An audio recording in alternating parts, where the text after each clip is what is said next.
సంబంధం ఇదిగో నేను చెబుతా ఉన్నా, రమ్మనండి చింతమనేని ప్రభాకర్ని, వాడు ఎంత మొగోడో చూసుకుందాం. నేను ఇక్కడ చెబుతా ఉంటాను, వాడికి దమ్ముంటే ధైర్యం ఉంటే మా నాయకులు ఆల్రెడీ కూడా అతన్ని విసిరారు. ఇప్పటివరకు కూడా 11 గంటల నుంచి 11 గంటలకు రమ్మంటే వాడికి దమ్ము ధైర్యం లేక హనుమాన్ జంక్షన్ రాలేకపోయాడు. మేమే బయలుదేరి ఏలూరు వెళ్తున్నాం. చంద్రబాబు నాయుడు పెంపుడు కుక్కల్ని మాదిరిగా వీరిని పెంచి ఈ రోజున రాష్ట్రంలో పేద ప్రజల పైన స్వైర విహారం చేయడానికి వదులుతా ఉన్నాడు. ఖబర్దార్ చంద్రబాబు నాయుడు. అదే విధంగా ఇదే నియోజకవర్గానికి చెందినటువంటి వల్లభనేని వంశీ కూడా రీసెంట్ గా అమాయకులైనటువంటి మైనార్టీల పైన దాడి చేయడం జరిగింది.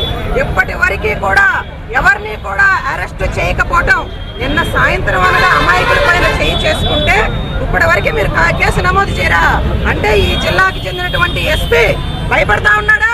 రండి, మేము మీకు అండగా ఉంటాం. పోలీసులను కొడతాడు, మహిళా అధికారిని కొడతాడు, ఎవరిని పడితే వాళ్ళని విచ్చవిడిగా అహంకారం అధికార మదంతో డబ్బు మదంతో కొడతా ఉంటే చూస్తూ ఊరుకోవడానికి ప్రజలు సిద్ధంగా లేరు.